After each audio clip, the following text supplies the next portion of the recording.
Welcome back, Sebastian here. So today I'm going to be doing my preview for this weekend's Qatar Grand Prix. So last race that we had here was 2021. Of course, we did not race here last year due to the Football World Cup. But our result last time out was Hamilton win, Verstappen second, and Alonso third. The race was 2 years ago, so my memory's a bit hazy on it. But I do remember that there's quite a bit of drama around the grid penalties leading into the race for speeding under yellow flags, of which I know Verstappen was one of the drivers who did drop positions. Hamilton led the whole race comfortably and won from pole, and of course it was notable for Alonso's first podium since Hungary 2014. I remember overtake being decent, being a pretty good circuit for overtaking, but I also remember there being quite a few punctures from stress on the tires.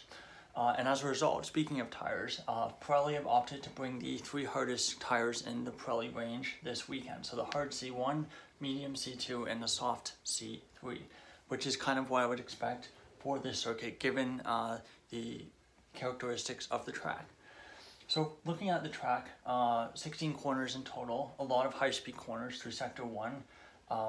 Turn 1, Turn 2 are going to be medium speed, medium lower speed, and then you have a section of corners 4 and 5, which are going to be medium speed as well. 6 and 7 are basically two hairpin slower speed corners, and then you have 8 and 9 should be pretty fast. Turn 10 will be pretty slow, and then you have this complex of 12, 13, 14, and 15, which should be higher speed corners. So we'll put a lot of stress on the left front tires.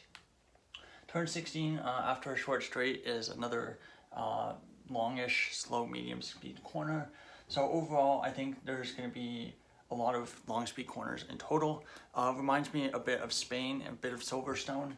And I do think that it's going to be a track that really favors aerodynamic efficiency, being able to have that speed along the straight, some of the short straights we have as well as the main straight, but also being able to carry that speed through the corners. It's going to be a very green track. This circuit doesn't have a lot of running. There's no support races this weekend, I believe. And going right into qualifying after FP1 means that there's going to be very little rubber on the track. So I would expect for qualifying that track evolution will be very, very strong, among the strongest that we've seen this season. Of course, it is a sprint weekend, so that means lots of extra sessions that I have to make a video for. So, looking at the schedule, FP1 4:30 p.m. local time, so that's going to be late afternoon. Qualifying 8 o'clock. Then Saturday, qualifying at 4 o'clock local time, and the sprint at 8:30 p.m. The main Grand Prix on Sunday, 8 o'clock local time. And for me, I think the one interesting thing is that for the other sprint races that we've had this year, none of them have been during a night race. But with the format being the way it is, qualifying at night, sprint qualifying at late afternoon, very different track conditions, very different track temperatures. Usually the afternoon sessions for the night races are not representative whatsoever, but now we're going to have two very different sessions, weather-wise and track temperature-wise. So it'll be interesting to see how the results differ between qualifying and sprint qualifying. In terms of the weather, it's in the desert. Usually these races are pretty low drama when it comes to the weather. It's going to be clear skies and no rain expected. 0% chance for all 3 days.